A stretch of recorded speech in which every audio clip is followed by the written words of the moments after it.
Olá, pessoal. Faz muito tempo que eu não venho por aqui, não é?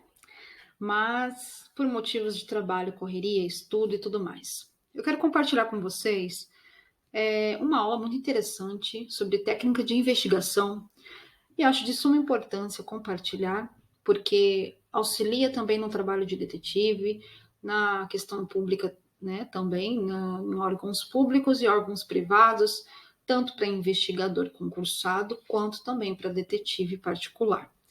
E o assunto são baseados, obviamente, em fatos e evidências, já falando já de investigação, mas fatos e evidências de documentos trazidos, obviamente, de dados confirmados acadêmicos, tá? Então, nada do que eu estou falando aqui foge dos livros e das definições ao geral, ok? Então, nós vamos na definição básica sobre a técnica da própria investigação, tá? Temos que ter aqui uma observação que existe uma correlação nessas técnicas de investigação, tá? E eu fiz as anotações, como sempre. Eu preciso sempre estar em pauta para poder fazer uma boa apresentação para vocês. Então, assim, essa correlação, ela quer dizer o quê? É uma ação de considerar com atenção as coisas, aos seres, aos eventos. Então, não deixar nada sair por despercebido. Perceber, considerar, dar atenção às coisas ao geral, aos seres envolvidos, aos eventos, né? E tudo mais.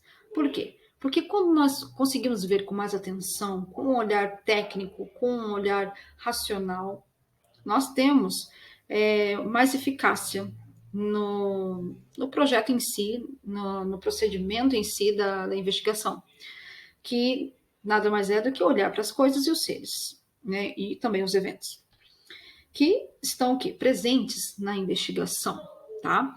E existe, sim, uma hipótese testável. Essa hipótese testável, ela é de fato, assim, vamos imaginar aqui um exemplo de um delito que um suspeito cometeu, que ele pode, para ser testável, se ele cometeu esse delito, nós temos que observar todas as coisas ao redor, tudo que diz se esse delito realmente foi cometido, se esse suspeito tem mais culpa no cartório ou não, ok? Então, isso faz com que o quê? Faz com que o próprio investigador, o detetive em si, quando ele entra no local de crime, ou na abordagem, ou na campana, enfim, no seu trabalho, no seu ramo, tanto particular quanto privado, como eu já mencionei, ele vai ter o quê? Que prestar bem mais atenção em todas essas coisas, né? Nas coisas, nos eventos, nas pessoas, enfim. Prestar bastante atenção em algumas coisas também, em todas ao geral, que ele puder, que ele tiver alcance da sua possibilidade ali naquele trabalho que ele está executando, tá? E também, o investigador, ele pode ser definido por cartorário, que é o quê? É um técnico científico. O investigador, ele é um técnico científico também, que nós podemos aqui, então, chamar famosamente como perito criminal. O técnico científico cartorário é chamado como perito criminal. E para se tornar perito criminal, nós sabemos que é necessário, sim, o concurso público, ok? Continuando, o investigador, enquanto ele faz o trabalho de análise de local, por exemplo, um local onde ocorreu um furto, ele vai o quê? Ele vai verificar todo o local, vai verificar se existe, sim, testemunhas, se existem as testemunhas que ficaram, assim, próximas, presentes àquele evento do furto, no exemplo que eu citei. Ele vai conversar com as pessoas, e também com a própria vítima, se for assim necessário naquele momento, e fazer todas as anotações possíveis, seja por relatórios escritos, documentados, por fotos, por imagens correlativas a vídeos, ou até mesmo gravações de voz, enfim, né? Como nós mencionamos que a técnica científica é determinada ao perito criminal, que o perito criminal é um perito, é um policial concursado, ele pega algumas análises diferentes do que as do investigador, né? O investigador ele vai verificar todo o local, as testemunhas, vai fazer as gravações, vai documentar por escrito, ou vai documentar por fotos, por áudios, enfim. Já o perito criminal, de outra forma. Uma forma mais, vamos dizer assim, que ele possa coletar os vestígios daquele local de crime para levar em análise a um laboratório para fazer, então, né, a correlação do suspeito, para ver se encontremos o suspeito o mais rápido possível. Então, a partir deste momento, no exemplo do furto ainda, falando do furto, com relação ao investigador apenas, a partir daquele momento que o investigador ele entra nesse ambiente, no ambiente do crime, ele precisa ter em mente que ele vai ter que estar com os 5 sentidos aguçados, né? Por quê? Para que ele possa memorizar. E existe uma área no nosso cérebro que se chama hipocampo, que faz com que nós conseguimos memorizar as coisas. E o investigador, além de ser um ótimo observador, deve ser um ótimo observador, ele tem que ser uma pessoa que consegue memorizar a cena do crime toda aqui na sua cabeça, e a parte que envolve a memória no nosso cérebro se chama hipocampo, tá? Então, para memorizar aquilo que está acontecendo no ambiente, como eu acabei de dizer, os 5 sentidos é a visão, a audição, o olfato, o paladar e o tato. Tudo isso tem que estar bem aguçado no investigador naquele momento de que ele vai ter que colher todos aqueles fatos, aqueles vestígios também documentados, diferente do que o perito criminal, sim, mas ele precisa estar ciente que ele precisa estar observando com total atenção e colocar mais ainda aguçado os seus 5 sentidos, porque isso vai auxiliar lá na frente, depois que abrir o inquérito e tudo mais, e toda essa percepção do local do crime vai auxiliar também a criar um planejamento para a busca do suspeito. Essa observação nessa base vai fazer, então, criar o que nós mencionamos anteriormente, que é a hipótese testável. Nós vamos testar a partir de todas essas circunstâncias que ficaram ali presas dentro daquela cena de crime, colhendo os vestígios, os indícios e chegando às provas, evidências e tudo mais, e o perito criminal também auxiliando junto com o investigador, colhendo todas as provas que eu mencionei agora anteriormente, para que possa levar em laboratório e fazer a comparação, fazer retrato falado, fazer a comparação também pelas digitais, enfim, para poder encontrar o suspeito. Então, tudo isso ainda está em uma hipótese testável, né? E o que seria essa hipótese testável? É onde permite criar, onde que permite criar esta hipótese que possa então explicar que o fato que foi investigado, ele vai poder possibilitar a coleta de informações e provas, como eu já disse antes mesmo de ler aqui, tá? E tem como finalidade o quê? Formular a formação de um julgamento no final. Por isso que anteriormente também foi dito que pode ajudar lá na frente. Então, tudo isso vai ajudar no planejamento daquele julgamento do suspeito, o devido suspeito, né? Nesse exemplo do furto, como já mencionamos também, o investigador ele vai ter que ter uma observação também do que foi levado. O que aconteceu? O que levou de objeto sendo bem remunerado ou não? Quais os objetos naquela cena de crime que foi, então, furtado, né? E assim, com base neste furto, esses objetos, o investigador, então, ele verá que a pessoa que adentrou naquele ambiente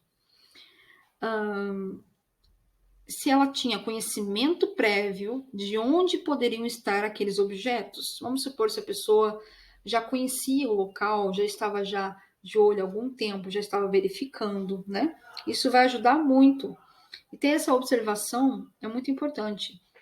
É uma observação se houve ou não arrombamento, né? Se realmente a pessoa já tinha noção daquele local, se já conhecia, essas coisas do tipo, tá?